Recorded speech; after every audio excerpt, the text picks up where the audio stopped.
મિત્રો આપણે આ પહેલાના પ્રેક્ટિકલમાં જોઈ ગયા હતા કે HTML નો બેઝિક જે પ્રોગ્રામ છે તે કઈ રીતના બનાવવું. હવે આ પ્રેક્ટિકલમાં આપણે એ પછીના થોડાક સ્ટેપ જોશું.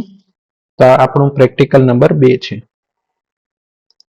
જો આ પ્રમાણેનો મેં કોડ અહીંયા ટાઈપ કરેલો છે અને તેનું આઉટપુટ આ પ્રમાણે આવશે. બરાબર, તો એના માટે આપણે પહેલા આ ફાઇલને સેવ એઝ કરશું.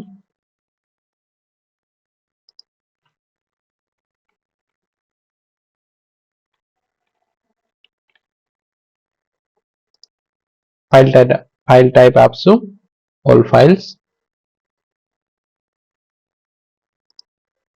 ઓકે, આ ફાઇલ સેવ થઈ ગઈ છે.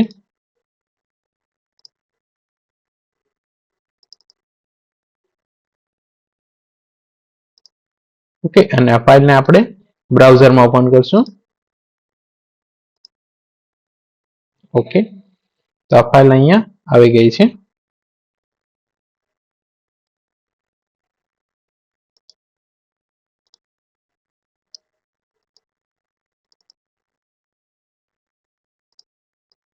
ઓકે મિત્રો, તો અત્યારે આપણે આ ફાઇલને આપણે રન કરી છે અને તેનું આઉટપુટ આ પ્રમાણે આવ્યું છે. હવે નેક્સ્ટ આપણે જોશું અહીંયા જુદા જુદા ટેગ છે એ જોશું.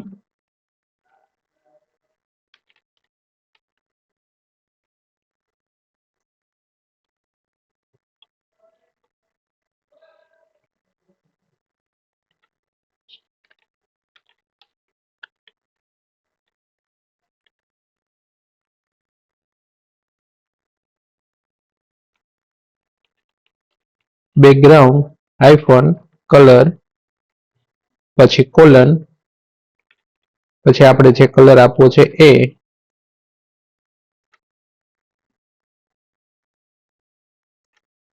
ઓકે. હવે આને આપણે સેવ કરશું. અહીંયા જઈને આપણે રિફ્રેશ કરશું.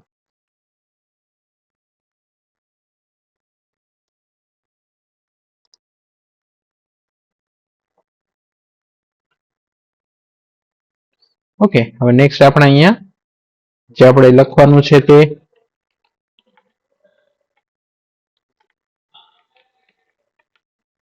લખશું.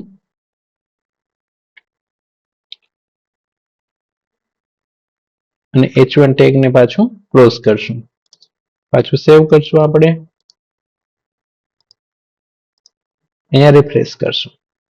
ઓકે, તો આજે આપણે કોડ લખ્યો એ અહીંયા રિફ્લેક્ટ થશે. નેક્સ્ટ પાછો આપણે ટેગ લેશું એટલે આને જ આપણે કોપી કરશું. પાછો Ctrl V આપશું, પેસ્ટ કરશું અને નેક્સ્ટ સ્ટાઇલ છે આપણે એ જોશું. એટલે એના માટે કોલન ની અંદરનું જે પણ છે એ બધું કાઢી નાખશું. ઓકે, સ્ટાઇલમાં આપણે લખશું હવે કલર.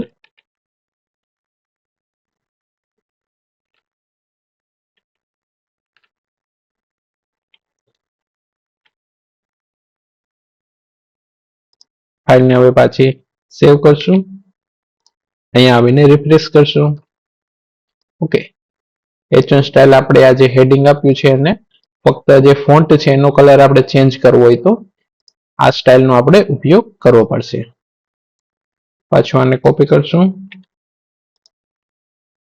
નીચે પેસ્ટ કરશું. નેક્સ્ટ સ્ટાઇલ આપણે જોશું ફોન્ટ ફેમિલીમાંથી. આપણે ફોન્ટને જો ચેન્જ કરવા હોય તો એના માટેનું જે ટેગ હોય એ જોશું.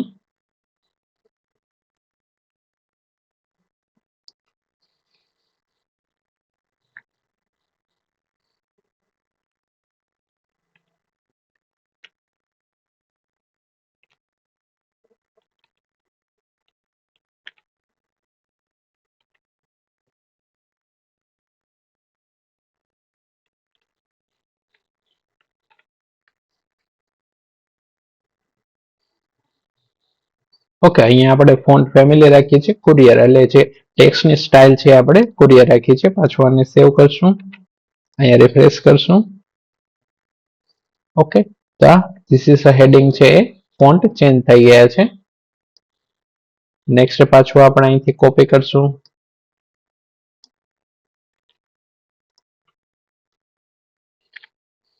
પછી ફોન્ટ નીચે હવે નેક્સ્ટ સ્ટાઇલ છે એનો ઉપયોગ કરશું. અહીંયા આપણે યુઝ કરશું ફોન્ટ સાઇઝનું.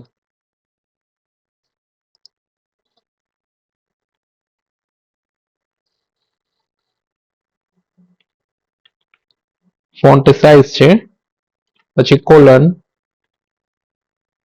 400% રાખશું.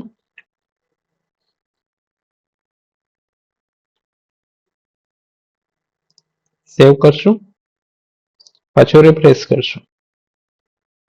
ઓકે, જે ફોન્ટની સાઇઝ છે આપણે એકચ્યુઅલ કરતા 400% વધારી નાખી છે. પાછું આપણે સિલેક્ટ કરશું H1, Ctrl V,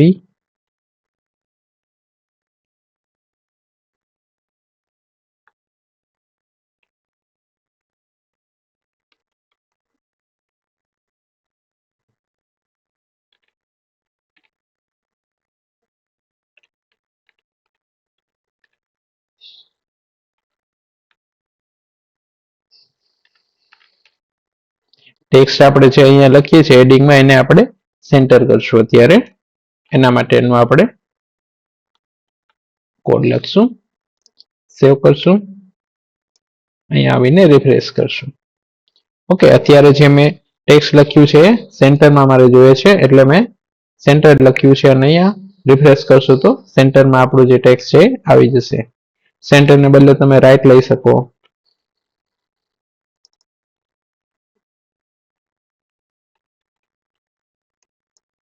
સેવ કરશું, પાછો રિફ્રેશ કરશું. ઓકે, તો રાઈટ સાઈડ એ આવી જશે તમારું ટેક્સ્ટ. ઓકે, તો અહીંયા આપણે આવી રીતના જુદી જુદી સ્ટાઇલ જોઈ છે. એક બેકગ્રાઉન્ડ માટેની છે કે તમારે બેકગ્રાઉન્ડમાં ચેન્જ કરવું હોય તો આ રીતનું બેકગ્રાઉન્ડ ચેન્જ કરી શકો. અહીંયા તમે બેકગ્રાઉન્ડનો જે કલર છે એ ચેન્જ કરી શકશો, બ્લુ કરી શકશો. સેવ કરશું, રિફ્રેશ કરશું.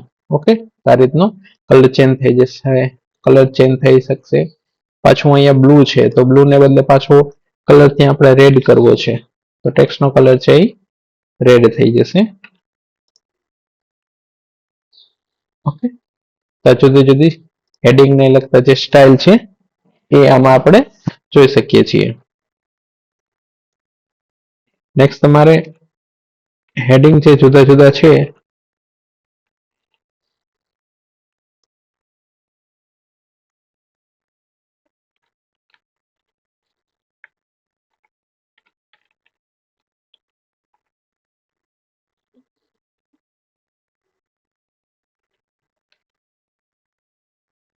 ઓકે એ જોઈ લઈએ. જેમ કે અહીંયા પહેલા આપણે H1 રાખ્યું છે, અહીંયા રાખશું આપણે H2,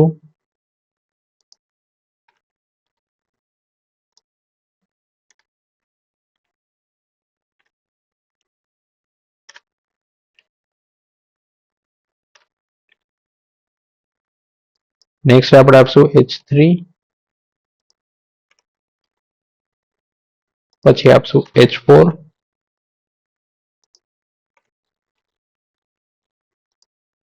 H5, H6,